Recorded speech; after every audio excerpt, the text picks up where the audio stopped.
já eu vou contar a história aqui do casal. Põe a imagem do homem, esse homem é um pedófilo, o cara é bem tá bem apessoado, né? E ele foi preso acusado de tentar abusar de 2 crianças num parque, exatamente isso. Crianças tinham 8 anos de idade. Põe no Cidade. Um playground e muitas crianças. Neste lugar, um homem acima de qualquer suspeita entra em ação. Ele é um pedófilo. Décio Rodrigues Diniz, de 47 anos, nunca trabalhou e morava com os pais perto do Parque da Água Branca, na zona oeste de São Paulo. Foi dentro deste banheiro, no parque, que aconteceu uma das tentativas de abuso. Décio nunca se sentiu intimidado. Ele também atacou uma criança ao redor do lago. No momento que nós estávamos no lago, nas carpas, encostou o Décio, né? Nesse momento, ele fingindo estar olhando as carpas. Quando ela percebeu que ele estava se apoiando completamente o corpo, ela deu um empurrão. Então, nesse momento que nós observamos essa situação já estranha, nós já nos afastamos dele e fomos em direção ao parque, ao playground. O pedófilo, que aparece sorridente nas fotos, estava acompanhando os passos das 2 crianças de 8 anos para agir no momento ideal. Ele escutou o nome de uma delas quando a mãe a chamou. E foi isso que ele usou para tentar abusar da vítima no banheiro feminino. Minha filha estava lá brincando e ela encontrou ele dentro do banheiro e chamando ela pelo nome dela, convidou ela 3 vezes para entrar no banheiro. Quando ela começou a gritar, e veio na minha direção, gritando. Depois da tentativa de abuso, a mãe da criança procurou por um segurança. Como não encontrou nenhum por perto, ela pediu ajuda para um homem que passeava com os filhos. Por sorte, o homem era um policial civil que estava de folga. Ele deu voz de prisão para Décio e ainda impediu que a população, revoltada com a situação, o agredisse. Já era noite quando ele foi levado para a Delegacia Central de Flagrantes. Só que o delegado que registrou o caso não prendeu o abusador. O advogado alegou que Décio fazia tratamento psiquiátrico e ele foi liberado. Fizeram um registro de um termo circunstanciado e de uma maneira comum, como se fosse um crime comum. Isso aconteceu no primeiro dia do mês de fevereiro. Logo depois, o caso foi encaminhado para a delegacia responsável pela região. O delegado titular fez uma pesquisa mais aprofundada e descobriu que Décio era realmente um pedófilo, com várias passagens pelo mesmo crime. O primeiro crime sexual praticado por ele foi em 1987. Os antecedentes dele são 9 inquéritos policiais e 6 condenações. E como ele é morador do bairro há muito tempo aqui, há mais de 20 anos, houveram 2 flagrantes aqui. A prisão temporária foi pedida no dia 19, só que ele não se entregou. O delegado até tentou negociar com o advogado, mas não teve retorno. Foram mais 7 dias de buscas. Foi com a ajuda de uma ex-namorada do pedófilo que a polícia conseguiu prendê-lo. Com a informação de que ele pretendia fugir do país, os investigadores aqui do 23º DP tiveram que acelerar as investigações com uma única pista de que ele estava escondido em Bragança Paulista, no interior de São Paulo, onde a família dele tem alguns negócios. Os investigadores seguiram para lá. Só que Décio já havia trocado de estado. Eles rastrearam o celular de Décio e o localizaram em um pequeno hotel em Borda do Campo, no sul de Minas Gerais. A Polícia Civil aguarda a prisão preventiva de Décio para transferi-lo para o CDP, o que deve acontecer em 5 dias. Com a prisão do pedófilo, outras vítimas devem aparecer. A minha filha, as 2 estão assustadas. Elas estão traumatizadas, ela tem medo de ir ao portão, de sair na rua. Se o quarto está escuro, ela não vai. Por quê? Com medo de acontecer alguma coisa estranha, como ela jamais imaginou que dentro do parque iria acontecer. Pois antes agora, de ser preso agora, como disse a nossa Grace Kelly, ele tinha 9 prisões e 6 condenações. 9 prisões por pedofilia e as 6 condenações, obviamente, por pedofilia. 6 estava na rua para ser preso pela 10ª vez, agora tentando molestar 2 meninas. A pergunta que eu te faço é, um pedófilo como esse daí, 6 condenações, e a justiça não consegue deixar o cara na cadeia? O cara é preso 9 vezes, tem 6 condenações e não fica na cadeia? E eu tenho, já falei aqui, né? Pedófilo só tem uma solução. Ou você mata, ou você prende para sempre. Como? Prisão. Não pode ter prisão perpétua, que a Constituição não deixa. Não pode, né, ter pena de morte, porque a Constituição não deixa. A Constituição do Brasil, a Constituição brasileira, serve para tudo. O governo muda, adapta, faz medida provisória que burla a Constituição. A Constituição do Brasil, que deveria ser, né, intocada, ao contrário, ela fazem dela, né, qualquer coisa que os poderes necessitam ou necessitem. Mas não pode mexer nas coisas fundamentais que são as que nos protegem. E tem uma possibilidade desse ficar na cadeia. Manicômio judiciário, e a cada ano renova a prisão, acabou. Mas não. Você acha que ele vai preso agora e vai voltar bonzinho? 6 vezes já foi condenado na cadeia e não acontece nada. Portanto, só tem um jeito. Prisão perpétua e ponto final. Não tem outro jeito. Ou pena de morte. E você pode entrar no meu Instagram, Marcelo Rezende, .oficial, você entra, participa, coloca lá, conta, diz o que você acha, ou entra no nosso portal R7, r7.com, e você entra lá no meu site, corta para mim, e lá também pode pôr sua opinião. E põe mesmo, e se você conhecer, né, algum caso de pedófilo aí na tua região, entra aqui, Marcelo Rezende, .oficial, que eu mando a equipe cobrir. Igual fiz já agora na menininha que a gente conseguiu que o pai devolvesse, hospital com a Fabíola, vai vendo se não vai dar certo. Tá na cara, isso daqui, ó. E, esse eu conheço. Bom, esse eu conheço de pequeno. Ele é um dos netos do meu querido e falecido, né, Chico Anísio, que tantos anos brilhou na Globo com a escolinha do professor Raimundo, fez, sei lá, o Chico deve ter feito uns 1000 personagens diferentes. Era, na verdade, o Chico me ensinou uma coisa. É engraçado, Chico Anísio. Um dia eu saio do estúdio, eu estava gravando um negócio lá na Globo, e eu saí, estava meio aborrecido, aí ele disse, o que houve, Marcelo? Eu digo, rapaz, eu fui lá gravar um negócio, os caras me fizeram gravar 4 vezes o mesmo negócio, o cara não sabe o que quer, ele não sabe que plano quer usar, né? Se quer fazer assim pequenininho, se quer fazer maior. Aí ele disse uma coisa para mim que eu uso até hoje, disse, você ganha quantos salários? Eu digo, eu ganho 1. Então faz que nem eu ganho um salário, eu gravo uma vez, se errou, não grava. E aí eu aprendi isso, se eu entro para gravar, eu gravo uma vez, se não quiser, fui. Né? Porque é assim, quando um diretor de TV não sabe o que quer, ele faz assim, plano aberto, plano médio, plano fechado, plano não sei o que, porque ele não tem na cabeça o que ele quer. Não pegou o script e marcou. E esse rapazinho aqui, conheci pequeno, é neto do meu querido Chico Anísio, infelizmente já morreu o nosso Chico. E aí o que acontece? Ele pegou. Tem o circuito aí, se tiver até melhor. Ele pegou, olha aí, você vai vendo, olha lá vai ele, ó.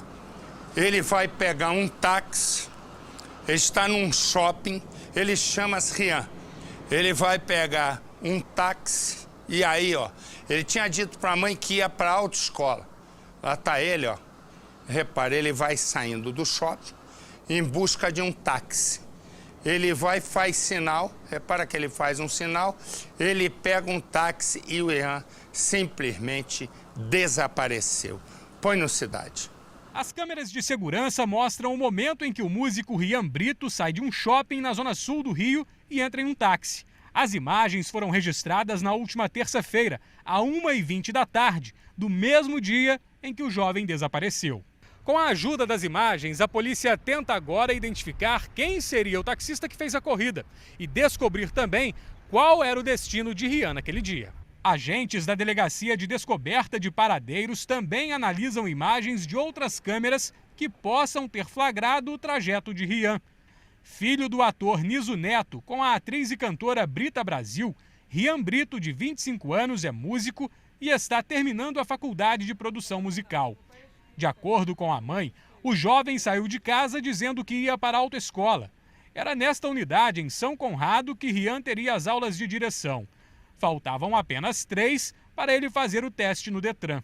Segunda-feira ele fez aula normal, iniciou a aula, fechou, mas na terça-feira ele estava marcado e não apareceu no dia 23. Naquele dia, Rian esqueceu o celular em casa. O sumiço do rapaz deixou a família desesperada. Eu vejo um motivo por esse silêncio, sabe? Mas eu não quero pensar coisa ruim, porque senão você fica atraindo coisas ruins, né? Então, enquanto não houver notícia, eu estou suspensa, é igual a notícia. Rian e a mãe estavam prestes a estrear um novo show com a banda Rockin' Family. Somos super amigos mesmo, sabe? Desde... Está comigo há 25 anos e a gente é muito colado, muito íntimo, muito cúmplice. A gente faz música junto, a gente ri junto, a gente cozinha juntos, somos 2 grandes mestre-cucas. A polícia já sabe que Rian fez um saque em uma agência bancária no Jardim Botânico no dia em que desapareceu. Até o momento, os agentes não descartaram nenhuma hipótese. Inclusive, trabalham com a possibilidade de um sequestro relâmpago, ou até mesmo de que o jovem tenha decidido fugir por conta própria. Nas redes sociais, amigos e artistas compartilharam o cartaz produzido pela polícia com a foto de Rian. Niso Neto, pai de Rian, também divulgou o vídeo do jovem na porta do shopping.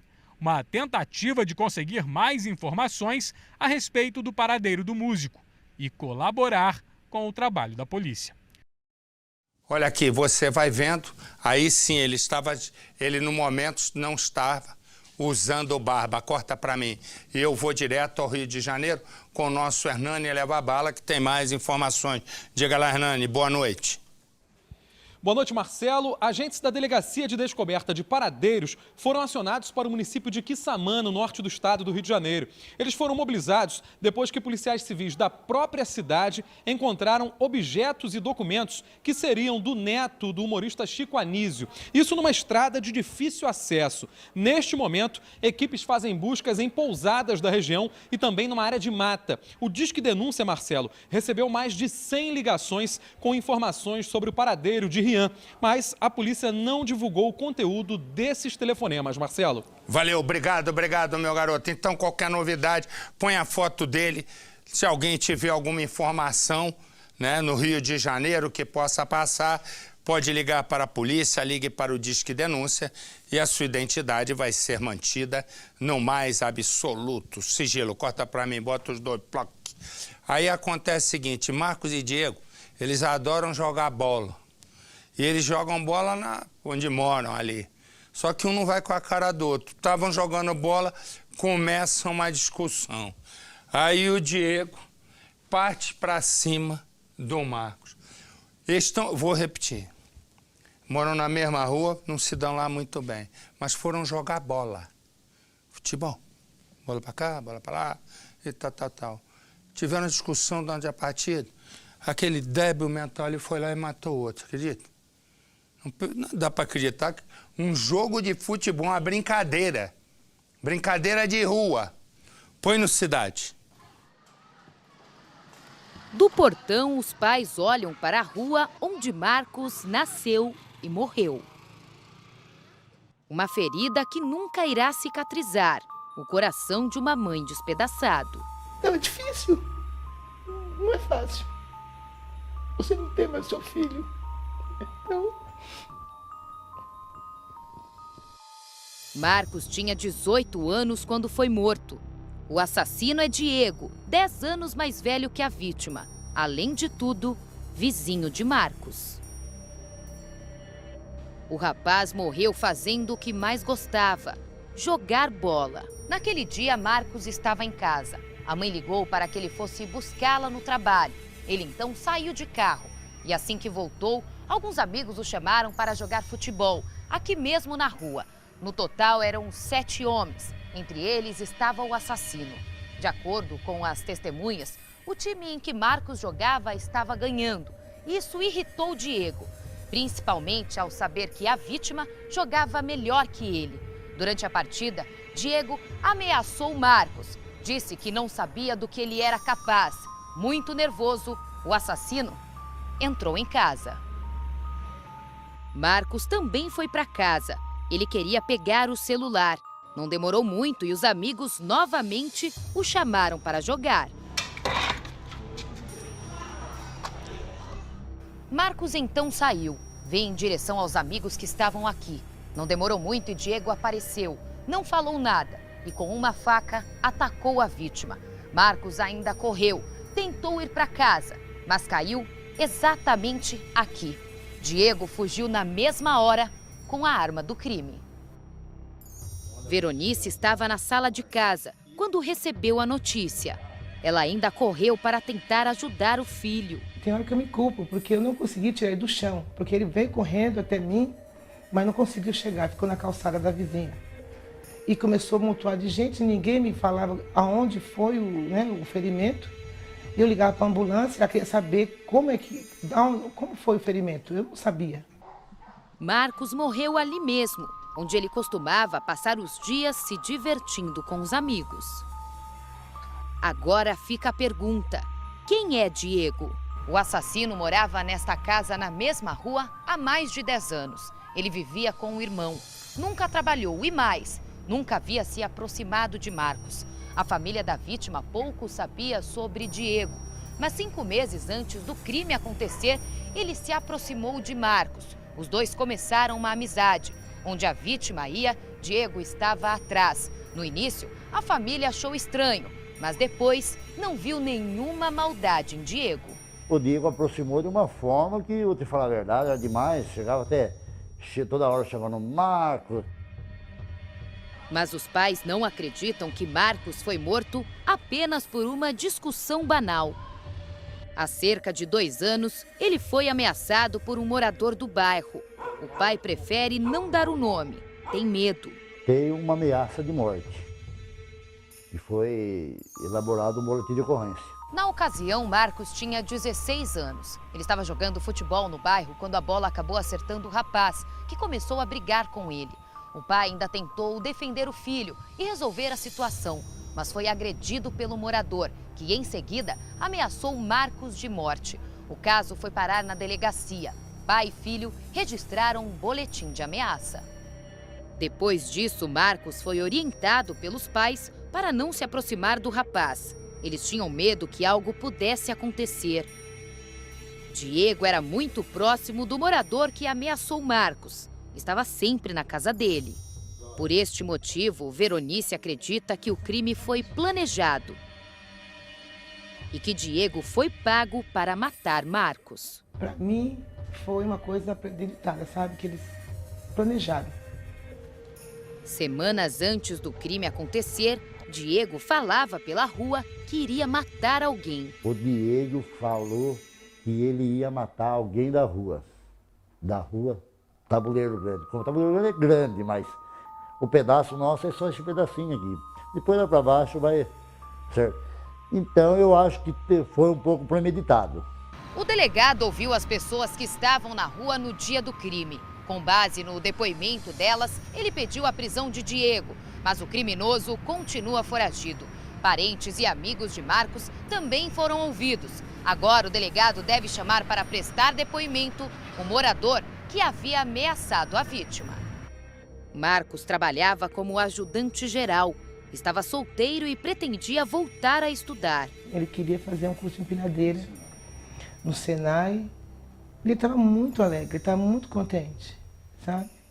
Segundo a família, ele era um rapaz alegre, não via maldade em ninguém. Ele é inocente, uma criança, ele tinha idade, né? Não tinha maturidade. Ele era muito imaturo, ele era muito bom, né? Ele gostava de ajudar os amigos, brincar. O que ele mais gostava é brincar. Seu Paulo não queria lembrar do filho caído na rua em que nasceu. mas é inevitável passar por lá e não rever aquela cena. A gente vai tentando levar a vida, mas com muita dificuldade, mas... Eu morri, né? Eu morri junto com ele. Eu estou aqui hoje, mas eu não estou me sentindo, sabe? O mundo não tem mais graça.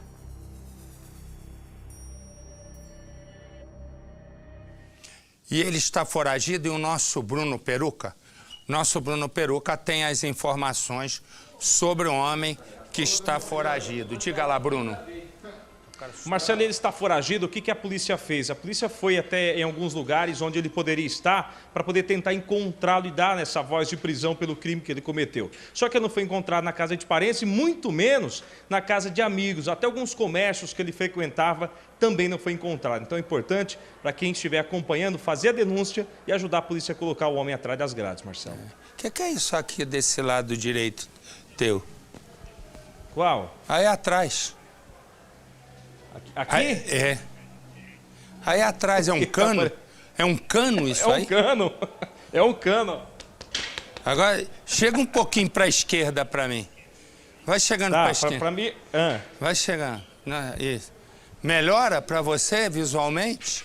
Não, porque tem um cano atrás. Bonito. Tem um cano d'água atrás. Agora, deixa eu fazer uma coisa. Vocês são... Eu tinha uma pergunta, vê se eu estou errado. Vê se eu vou estar errado. Vocês são obrigados a ficar na polícia todo dia? Não é possível que não tenha um jeito de fazer um vivo sem ser em pé aí falando do nada, né? Porque você entrou e disse assim, a polícia foi procurar ele no comércio e na casa de parentes. Queria que fosse procurar no Marte, na Lua. É verdade, você está certo. Você tá certo. Mas é que é um procedimento padrão da polícia, né? Então, se é procedimento padrão, não adianta, não é informação, né?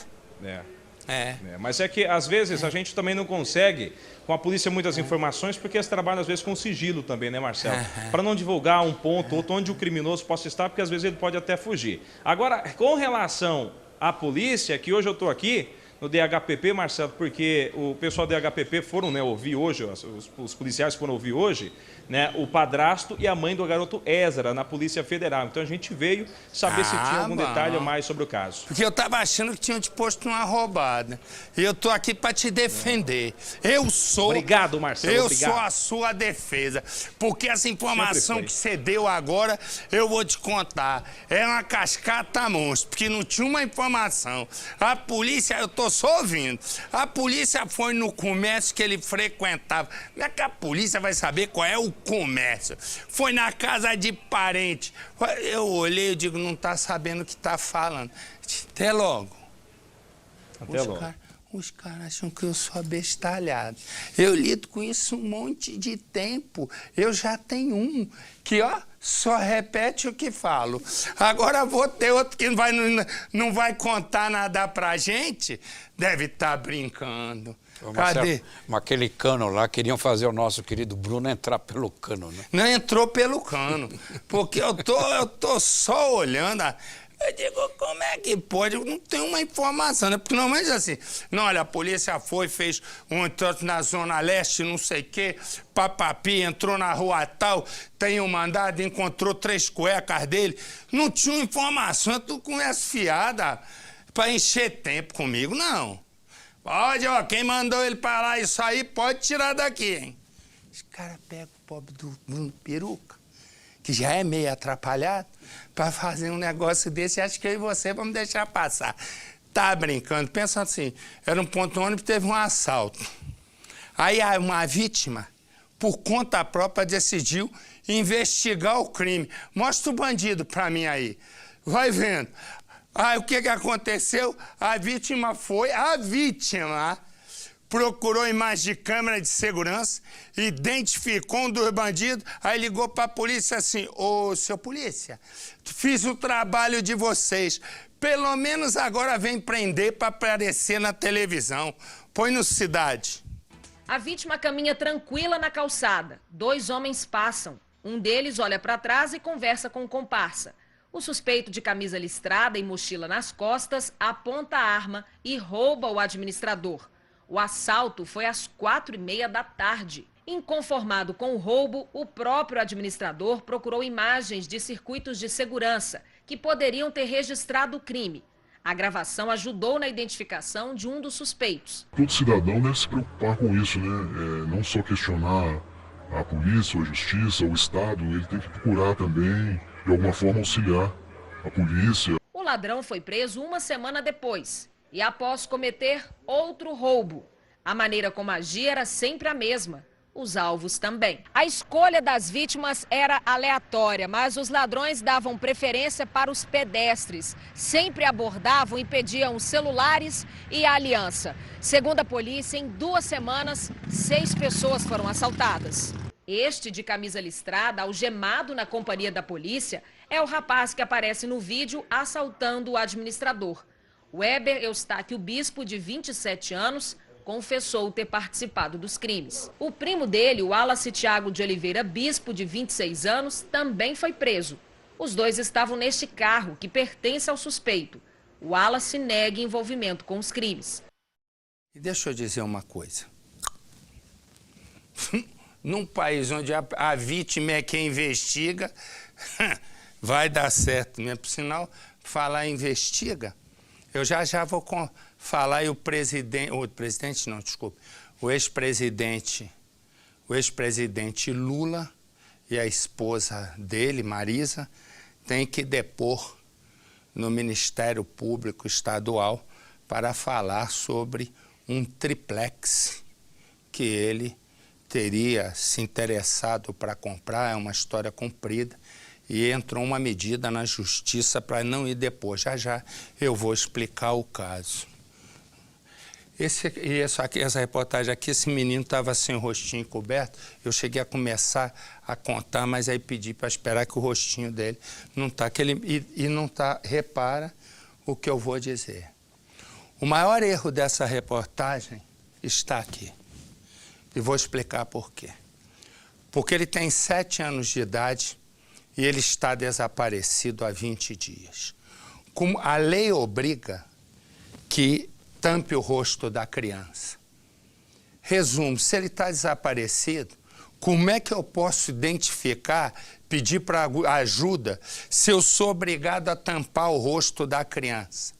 Até por uma questão de misericórdia, a justiça deveria compreender que, em caso de crianças desaparecidas, é importante mostrar o rosto porque alguém viu. Mas não, tem que tampar o rosto. O que acontece? Olha aqui, esse é o padrasto dele. Esse é o padrasto dele e esse é um menino. Se eu não posso mostrar o rosto, eu também não posso dar um nome. Escrever o nome do menino para eu ler. Mas a justiça diz que eu só posso botar a primeira letra. E pode isso. Isso não é um país de débil mental? Só pode ser. Você tem uma criança desaparecida.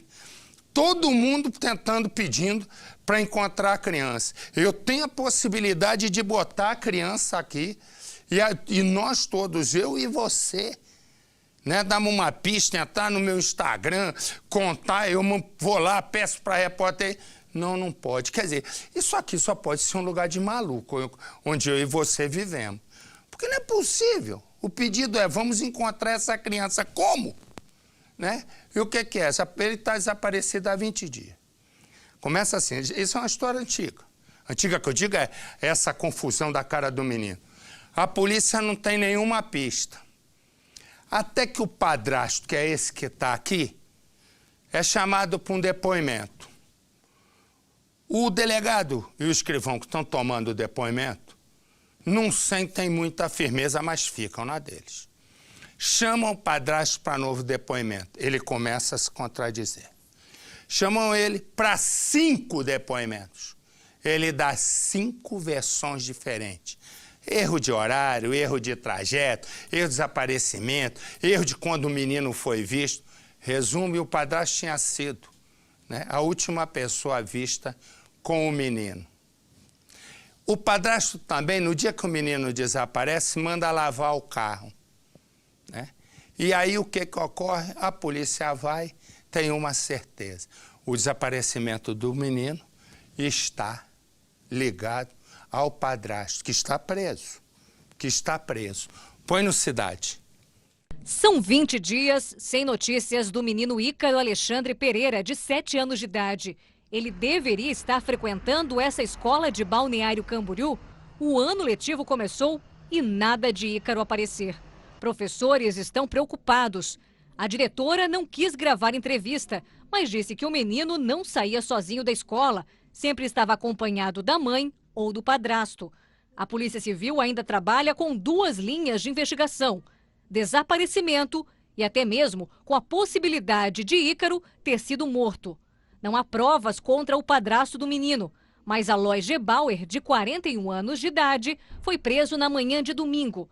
A prisão é temporária. São 30 dias que ele vai ficar no presídio da Caianduba, em Itajaí.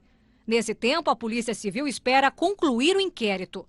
No dia em que Ícaro desapareceu, 2 vizinhos conversavam na sacada. Eles disseram que não viram e nem ouviram nada de estranho. Já o padrasto do menino informou no depoimento que foi trabalhar durante a tarde. E realmente ele foi, mas não o horário que ele disse no depoimento. E essa é uma das muitas contradições que estão deixando a Polícia Civil desconfiada. São muitas dúvidas que precisam de respostas. Toda a casa da família passou por perícia. Os policiais chegaram a apreender objetos do quarto da criança. Imagens de câmeras de segurança foram apuradas e até agora só reforçam que o menino não foi visto em lugar algum da cidade e também que o padrasto mentiu em um dos depoimentos na delegacia. A qualquer momento, um novo indício ou uma nova prova pode surgir para dar fim ao mistério. O que teria acontecido com o menino Ícaro? Ele estaria vivo ou morto? São muitas perguntas sem resposta. As perguntas são sem respostas e eu também fico sem resposta, né? Porque se eu sou um juiz e tenho uma criança que desaparece, a primeira coisa que eu autorizo é aparecer o rosto da menina. Se eu sou um deputado, né? E a primeira coisa que eu faço como deputado federal é propor mudar a lei para que crianças desaparecidas, pessoas desaparecidas, possam ter seus rostos estampados na televisão. Aqui é o ao contrário. Me dá os presos, vai. Esses aí, ó, eles estão saindo de uma agência bancária onde eles estão instalando um Percival dentro do caixa eletrônico. Você bota lá e o Percival vai e faz desaparecer a senha. É o famoso chupa-cabra. Percival de chupa-cabra é engraçado. Põe no Cidade. As imagens mostram o momento em que os criminosos agem em uma agência bancária no centro de Nova Iguaçu. Eles instalam no caixa eletrônico um chupa-cabra, equipamento que faz a leitura dos dados dos cartões de crédito e débito. A ação foi registrada pela Central de Monitoramento do banco, que acionou a polícia. Os agentes aguardaram o retorno dos golpistas para retirar o aparelho e surpreenderam a dupla. Antônio Eudes Oliveira Soares, de 35 anos, e José Islas Alves do Nascimento, de 25, foram presos em flagrante e autuados por furto qualificado. Um deles já tinha passagem por falsificação de documentos e estelionato. Os criminosos já vinham sendo monitorados e agiam sempre da mesma forma. Instalavam o chupa-cabra de manhã e retiravam o equipamento à noite, já com todos os dados dos clientes. A polícia tenta identificar agora o terceiro integrante do grupo. Olha aqui, deixa eu dizer uma coisa. Olha aqui, eu acabava de falar, põe ali, por favor, o ex-presidente Lula e a esposa dele, Dona Maria Letícia, pois o Instituto Lula acaba de afirmar em nota que o ex-presidente Lula e a mulher dele, a esposa dele, Dona Maria Letícia, não irão comparecer ao depoimento marcado na próxima quinta-feira em São Paulo, no Ministério Público Estadual, onde ele falaria sobre um triplex, né, na praia do Guarujá, litoral paulista. Os advogados de defesa mandaram os esclarecimentos por escrito, né? O Ministério Público de São Paulo investiga a transferência, né, de prédios, investigação, é uma cooperativa dos sindicatos bancários que se tornou insolvente, Bancop, né? E essas transferências, tem transferências de valores, enfim, para outras empresas e também questões de empreiteiras pagando a reforma e também a construção do tal apartamento. Daí que o presidente Lula e a esposa não vão, e aí agora falta esperar como o Ministério Público Estadual vai aceitar essa não ida, né, para explicar se eles realmente tinham comprado, tinham dado dinheiro para um apartamento no Guarujá, numa cobertura triplex, onde tinha até um elevador só para o ex-presidente.